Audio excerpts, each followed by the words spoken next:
चित्रकला बाउंस कारीगरी करी चर्चार आर्टमैन एकाधारे जड़े चित्रशिल्पी बाउंस कारीगरी और कवि भाव में समग्र राज्य में निजर स्वतंत्र परिचय सृष्टि कर चर्चार गुरुश्री प्रह्लाद पाणी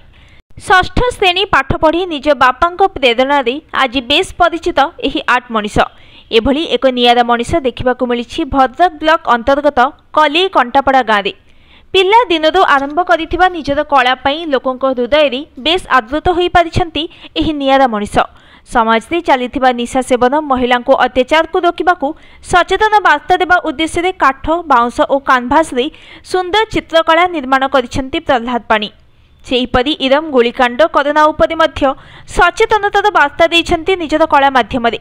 रंग तुली और हाथर स्पर्श से निर्मित करिथिबा एही सबु चित्रकला को देखिले केही भी विश्वास करि परिबेनी ए सबु बाउंस और काठ दे निर्मित बोली बयस 82 होइथिबा बेले आज भी निजर कला को जीवित रखिथिबा बेले अनेक कविता गप लिखि जने कवि भावरे बेस परिचय सृष्टि करि परिछंती एही आर्ट मनीष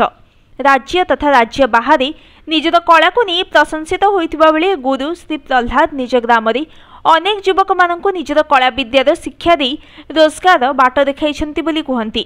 निज उद्यम निज अर्थ रे आरंभ करी स्वतंत्र परिचय सृष्टि करिथिबा एही नियारा मनीषंकु ए जाय सरकारी सहयोग मिली नाही कि बारंबार दौड़ी दौड़ी मिली पारि नाही कलाकार भत्ता जहाको नहीं असंतोष करिछंती गुरुश्री प्रह्लाद पाणी निज द्वारा निर्मित एही सबु सुंदर मूर्ति और चित्रकला को जीवित रखिबाकू बेस सहयोग हाथ बढ़ाई पत्नी मालती लता पाणी सेहीपरि निज बापा नारायण चंद्र कला मंदिर नारे निज घरे एक म्यूजियम करिछंती प्रह्लाद आगको सरकारी सहयोग मिलिले समग्र राज्य में निजर कला को लोकों सम्मुख में प्रदर्शन करिपरिबे बोली कहिछंती स्थानीय बासिंदा निर्जीव काठ हेउ कि साधा कागज सबु से निज हाथ स्पर्श रे जीवंत करती निपट गाँव को आज प्रतिभा बल बेस परिचित करिछंती तांकर प्रतिभा को से परिचित करिछंती बोली कहंती ग्रामवासी और सहकर्मी से निजर जीवन काल मध्य अनेक बेसरकारी और सरकारी स्तर में पुरस्कृत होइछंती समस्ते तांको रंग तुलीर जादूगरी सहित निहाण मुनार जादूगरी को बेस प्रशंसा करिछंती गुरु प्रह्लाद प्रतिभा को सेभली कोनोसी प्रोत्साहन मिली पारला नहीं केवल बनमल्ली बनरे फुटी विकसित होई बनरे मौली पड़िला ब्यूरो रिपोर्ट न्यूज टुडे मो जीवन में आहरी लक्ष्य अच्छी गोटे लक्ष्य अच्छी गोटे बड़ काम लक्ष्य अच्छी मो मानवर मुख्य ना सब गोदाम घर पड़ी पड़ी यार ऊपर तलाटा किसी अर्थ साहय कले मुख्यमंत्री यहाँ मोर लक्ष्य अच्छी आज्ञा कौन केते दिन रही एति आज्ञा मुझे देशात्मक लोक मो गाँव अपमान मुझे पारे ना मो गाँव लोक आगु सब गड़ी उठिले अषाढ़ मास भात सरुना पाख गाँव जाकि मूल्य लगुले लोके मूल्य भाव देखुले तेणु भांगा जिते कृषि प्रकार कम अच्छी कष या तुंडी या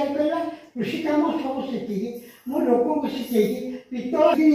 ब्लक आनी कली सारा गाँटा जो गाँव अषाढ़ मास भात सरुला 80 घर विशिष्ट गाँ बर्तमान यहाँ मोर कृषि प्रथम कम द्वितीय कम है गाँव स्कूल नाला मुझे जेलपुर जाकि 14 वर्ष चेयरमैन रही 7 वर्ष मास्टर रखी पशिकी गाँव में प्रथम शिशु संघ आरंभ कर सारापर जुगल पट्टनायक मंत्री आनी सभा खावाई 10,000 स्क्वायर फुट पोखरी कर छाड़ी यही सब हूँ मो जीवन लक्ष्य 100 पिला पे कर जो गाँव में सर्वोच्च शिक्षा था आम मास्टर पीताम्बर कुमार थे 6ठ श्रेणी पास कर बेसिक जीवन लागु लक्ष्य किछि अछि करे नै ओ ठीक अछि आउछि एइ बसुन मो संग आपनकर ये नै फोटो नै लियो आपन मो संग बसुन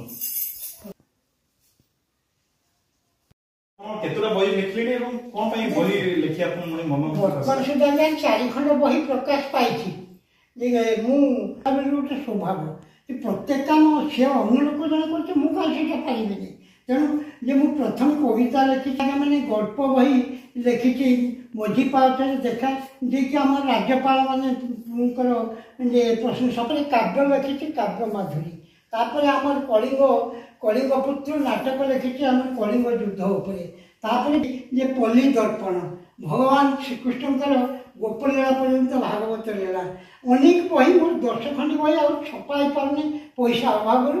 3 ଖଣ୍ଡି ଛପେଇଛି ଆଉ ଏବେ ବାହାରି ହୋଟେଲ କାମ କରିବା ପାଇଁ ଦିଶିବନି ବୟସ ହେଇଗଲାଣି ତେଣୁ ଦିନରେ କାମ କରେ ଆଉ ରାତିରେ ହେଉଛି କ'ଣ ଇଏ ମୁଁ ଲେଖେ ରାତିରେ ଟିକେ ନିରୋଳା ହେବ ଲେଖିବା ପାଇଁ ଟିକେ ଶାନ୍ତି ଦରକାର ତାପରେ ହେଉଛି ତୁମ ମାଉସୀଙ୍କର ତାଙ୍କ ହାତ ଥରିଲେ ତେଣୁ ସମୟ ଅଭାବ ତେଣୁ ମୁଁ 10ଟାରୁ 1 ପର୍ଯ୍ୟନ୍ତ କାଠ କାମ କରେ ତାପରେ 2ଟାରୁ ଉଠିକି 5ଟା ପର୍ଯ୍ୟନ୍ତ କାଠ କାମ କରେ ତାପରେ ହେଉଛି ସନ୍ଧ୍ୟା ପ୍ରାର୍ଥନା କରିସାରିକି ଇଏ ମୁଁ ଲେଖାଲେଖି କରେ। ଠିକ ଅଛି ମଉସା ଧନ୍ୟବାଦ ଆପଣଙ୍କର କହିଲେ। ଆଉ କେହି ଗାଁ ନେଇଯିବି ଆଉ ଏ ଗାଁର ଲୋକ ଖାଇବାକୁ ପାଉଥିଲେ ଆଷାଢ଼ ମାସରେ ଭାତ ଚଳୁଥିଲା ପ୍ରଥମେ ମୁଁ ହେଉଛି ଜଣେ କୃଷକ ଭଦ୍ରକର ଗୋଟେ ଦୁଇଟା କାମ ଏତେ କାମ ମୋର 2-3 ମାସ ବର୍ଷର କାମ ମିଳୁଥିଲା ତେଣୁ 5 ବର୍ଷ ବିଲରେ ଖଟିଛି ଦେବା ଛଣ ଭାଙ୍ଗିବା ଖସ ଧୋଇବା ଠାରୁ ଯେତେ କାମ ଅଛି ବିଲ ବାଛିବା ପକେଇବା ହଳ କରିବା ସବୁ କାମ ଶିଖିଛି ମୁଁ ସବୁ କାମ ଜାଣେ ସବୁ କାମ ଆପଣ ପଚାରନ୍ତୁ ତୁମ ଜୀବନରେ କ'ଣ କରିଛ ବଡ଼ ପ୍ରଶ୍ନ କ'ଣ ପଚାରିଲି ନା କହିନାହିଁ ଇମ୍ପୋର୍ଟାଣ୍ଟ କଥା ଆପଣଙ୍କୁ କହିନାହିଁ କ'ଣ କହିଲେ ଆଉ